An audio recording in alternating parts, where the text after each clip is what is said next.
Bueno, Lorena, habíamos pensado en este día hablar del uso del cannabis, ¿no? Que hay muchas dudas, muchos miedos, entonces nos pareció interesante. Bueno, tenemos que saber que el cannabis históricamente fue conocido como una, digamos, una, ¿cómo se le dice? Una droga, una material de adicción, ¿no es cierto?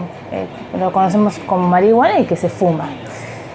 Pero tenemos que saber que el cannabis tiene un uso medicinal como muchas plantas. Sabemos que hoy por hoy es conocido el rol que tienen muchas hierbas, muchas plantas para lo que es la salud, y el cannabis es uno de ellos. Es más, nosotros tenemos dentro de nuestro cuerpo cannabinoides endógenos. ¿Qué quiere decir esto? El cannabinoide es el principio activo, aquella parte del cannabis que tiene acción en el organismo. Y nosotros tenemos cannabinoides endógenos, es decir, que fabricamos unas moléculas muy similares al cannabis exógeno, que es el que proviene de afuera, se fabrica dentro de nuestro cuerpo. Y nuestro cuerpo tiene a su vez receptores que leen y codifican el cannabinoide. Es decir, para ponernos un poco en situación, ¿cómo funciona la farmacología en el cuerpo? Funciona a través de la unión entre un medicamento y un receptor. Es decir, para que el medicamento actúe, tiene que tener un receptor que lo reciba. Es decir, como una llave y una cerradura, ¿sí? Una cosa va con la otra. Bueno, nuestro cuerpo tiene receptores para el cannabis, tiene receptores para los cannabinoides, que es la fracción activa del cannabis. Entonces, por eso podemos a través de la planta conseguir los principios activos, que son varios cannabinoides, y que se pueden utilizar para distintas patologías. Las más importantes son las patologías neurológicas, como por ejemplo los síndromes convulsivos, como por ejemplo la esclerosis múltiple y otras. Después tenemos lo que tiene que ver con las enfermedades reumáticas crónicas, las artritis, el lupus eritematoso sistémico y demás. Y después tenemos la función para el cáncer. Para el cáncer tiene usos para calmar el dolor, ¿sí? También tiene usos para aliviar los efectos adversos de la quimioterapia, y también tiene usos para de alguna forma frenar o hacer retroceder un poco el cáncer en sí mismo, desde el punto en que se estudió y se comprobó que el cannabinoide es capaz de frenar el factor de crecimiento de los vasos sanguíneos de los tumores. Es decir, los tumores, para poder crecer, necesitan vasos sanguíneos, porque si no crecerían y se morirían al no tener sangre, al no tener sustento de vasos sanguíneos. Bueno, entonces cuando un tumor se desarrolla, interviene un factor generador de vasos sanguíneos para poder generar los vasos sanguíneos necesarios para que ese tumor pueda autoabastecerse y seguir creciendo. Bueno, en este sentido, uno de los cannabinoides frena ese factor generador de vasos sanguíneos y de esta forma impide que el tumor pueda expandirse. Así que los usos son múltiples y dependen del cannabinoide que se genere farmacológicamente.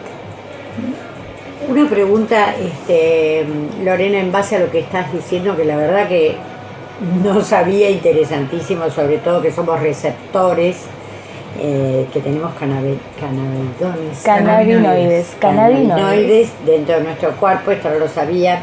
Cuando te referís a los dolores del cáncer, también puede ser a dolores generales como osteoporosis o dolores musculares, obviamente ya con una enfermedad, no como un actrón, sino... Claro. Sí, absolutamente. En el caso del cáncer, el cáncer produce dolor por dos formas. Por el cáncer en sí mismo, es decir, el tumor in situ en el lugar en donde se encuentra produce dolor porque está ocupando el espacio, un espacio que no tendría que ocupar. Entonces eso genera dolor al expandirse localmente. Pero también, como el cáncer produce metástasis a distancia, ¿qué es la metástasis a distancia? Es que el tumor migra, hay células que migran y se instalan en otros órganos diferentes de donde se generó el tumor base. Entonces, en este sentido, tenemos como muchos tumores en distintos órganos diferentes del órgano que generó el tumor.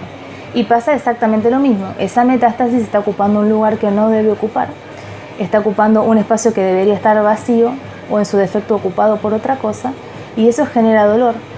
Especialmente, por ejemplo, las metástasis óseas, es decir, la metástasis que van a empezar a crecer dentro de hueso. Sabemos y entendemos que dentro del hueso no tiene que haber nada, es decir, el hueso tiene que estar limpio porque no tiene espacio físico, es rígido.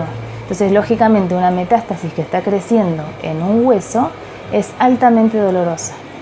Bueno, el uso del cannabis sirve para los dos tipos de dolor del cáncer, para el dolor que produce el tumor primario y para el dolor que produce las metástasis secundarias. Y también para las enfermedades crónicas de tipo osteoarticulares, como vos decías, las artritis crónicas, la artritis reumatoide, el lupus eritematoso sistémico y demás. Pero funcionan en este caso como analgésicos y antiinflamatorios. Pero lógicamente no es lo mismo que un Actron, como decías vos recién. Claro. El Actron es el ibuprofeno, es un medicamento de venta libre, aunque no lo debiera ser, ¿sí? Pero sí que los efectos adversos son mínimos, ¿sí?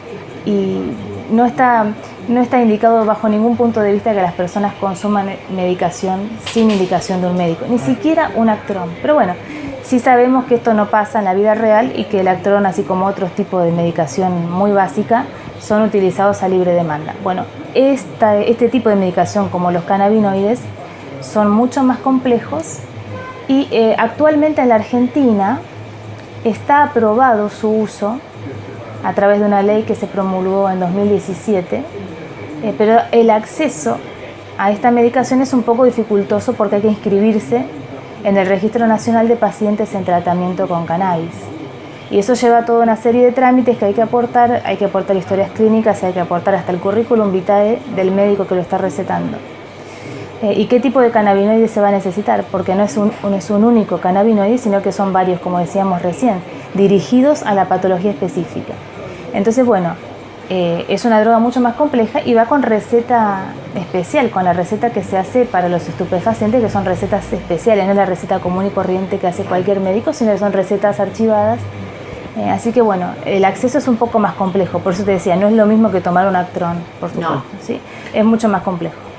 O sea que es complicado por lógica, porque si no, ya sea profesional o lo que fuese, hasta por propio consumo a veces, podría utilizarlo como para droga, digamos. Sí, igualmente las formas farmacéuticas son diferentes porque son oleosas. Sí, se pueden administrar directamente por vía enteral, es decir, a través de la boca o demás, o a través de la nariz, pero y también se puede utilizar en cremas. En cremas, sí, para tratamiento de dolores locales. Sin embargo, su uso como droga de adicción es diferente. El consumo de la marihuana en este sentido es absolutamente diferente, así diferente, que, pero bueno, no obstante ello, está reglamentado de esa forma, sí. O sea que no es fácil llegar a esto, una persona que sufre estos dolores. Yo conozco gente que padece y que no hay medicación que calme todo el tema de dolores musculares, gente grande que no encuentran medicación, pero para llegar a esto es bastante complicado. Sí, hoy por hoy no podés ir a una farmacia y pedirlo. Hoy por hoy tenés que inscribirte en el sistema, en el registro nacional. No, el médico no, sino que el paciente tiene que iniciar el trámite para quedar inscrito en el Registro Nacional de Pacientes en Tratamiento con Cannabis. Y si no te anotas en ese registro, también se puede hacer una solicitud al espacio que se llama, acá me anoté el nombre porque me cuesta recordarlo, el registro se llama RECAN, que es Registro de Pacientes en Tratamiento con Cannabis. Y RECAN, RE de registro, ¿sí? Y CAN de cannabis. Quería hacer un comentario. Discúlpame, la asociación se llama CAMEDA, sí, que significa Cannabis Medicinal Argentina. En esta página vamos a tener la información Es para poder, importante, porque- sí, para poder inscribirse o para poder iniciar la obtención de la medicación sin estar inscrito. La otra vez estuvimos hablando de los chicos con autismo. Yo estuve en contacto con una mamá hace 3 años a raíz de un trabajo que hice sobre el cannabis. Una mamá de Pilar, su nene tenía Asperger, que es un tipo de autismo, y ella había empezado a tratarlo con cannabis porque este nene tenía muchas convulsiones, a raíz de su enfermedad tenía epilepsia, y en ese momento todavía no estaba autorizado el consumo de cannabis, pero se conseguía.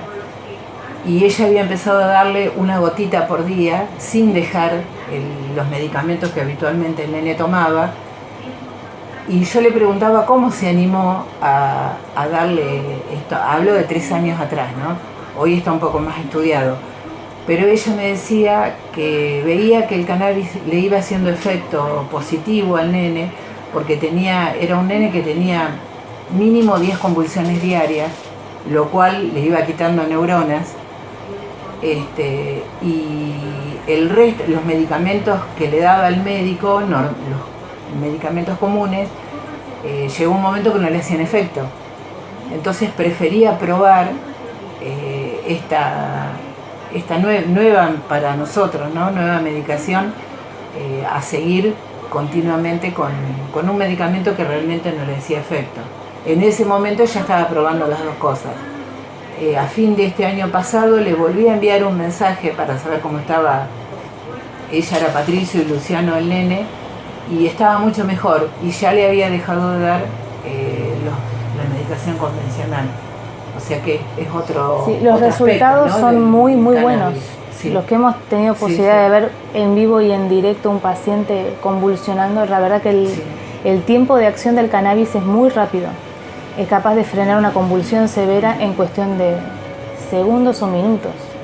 Así que la verdad es que es muy, muy efectivo. Este año, en 2019, el Hospital Garrahan va a iniciar el protocolo de investigación de la utilización del cannabis en los casos de epilepsia en los pacientes pediátricos. Así que bueno, a la espera de los resultados de esa investigación vamos a estar atentos. Sí, en base a lo que decía Cecilia y a lo que irás comentando vos, fueron los padres, más bien padres, que empezaron a pelear la posibilidad de que esta ley salga y que lograron que así sea, ¿no es cierto? Sí, absolutamente. Argentina todavía está muy virgen en ese sentido. Hay países, incluido Uruguay, donde la comercialización del aceite de cannabis es cosa de todos los días. Pero bueno, es cuestión de entender que cada uno tiene sus tiempos y sus procesos. Por suerte, en Argentina en 2017 se promulgó la ley para la comercialización, para el uso comercial medicinal del cannabis. Y bueno, hay que seguir nuestro camino, ¿no es cierto? Creo que en breve, al tener también estudios propios, como este que va a iniciar el Hospital Garrahan en 2019, eso va a ayudar muchísimo a que las cosas se agilicen. Claro que sí.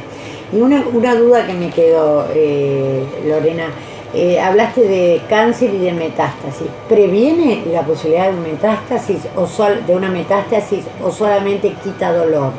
Bueno, como te había dicho hace un ratito, la utilización es muy nueva del cannabis, pero lo poco que se puede saber hasta ahora es que, si bien ayuda a mejorar el dolor, también ayuda a evitar o frenar o hacer retroceder las metástasis, porque, lo voy a refrescar, frena a los factores de crecimiento de vasos sanguíneos. Sí, eso escuché. Entonces, cuando vos tenés el tumor en crecimiento o las metástasis en crecimiento, para poder hacerlo necesitan vasos sanguíneos, porque si no se mueren los tumores. A ver, el tumor tenemos que entender que es un tejido. Por ejemplo, si una persona desarrolla un cáncer de colon, por ejemplo, el cáncer de colon no es otra cosa que células del colon que se multiplican, forman una masa y crecen sin restricción alguna. Es una proliferación anómala de colon, ¿sí? Eso es el tumor. El colon, para poder funcionar naturalmente, necesita sangre, necesita vasos sanguíneos que lo irriguen como todos los órganos. Si el tumor es un crecimiento anómalo de ese órgano, de la misma forma necesita vasos sanguíneos para poder vivir. Si no, el tumor se muere, se necrosa, se pierde. Entonces, en ese sentido, en el crecimiento del tumor intervienen unos factores que se llaman factores de crecimiento de vasos sanguíneos, para que este tumor pueda crecer. Lo que hace el cannabis es frenarlos a ellos, a los factores de crecimiento de vasos sanguíneos, para que el tumor, al no tener vasos sanguíneos, no pueda crecer, porque sabe que si crece igual se termina muriendo. Entonces, de esa forma sí que puede contribuir a que no crezca el tumor y así tampoco las metástasis. La verdad, muy interesante. Una sola pregunta como para que acá la gente de Varadero, los oyentes sepan. Los médicos de Varadero, por supuesto, como cualquier médico del país, tienen acceso a recetar este tipo de medicación y ayudar al paciente a que haga todo el... Sí, absolutamente. Sí que es cierto que los médicos tenemos que interiorizarnos en el tema. Claro. Porque es algo nuevo. No hay muchas capacitaciones donde uno diga vamos a ir a que nos digan cómo se distribuye, cómo se hace, cuáles son los cannabinoides.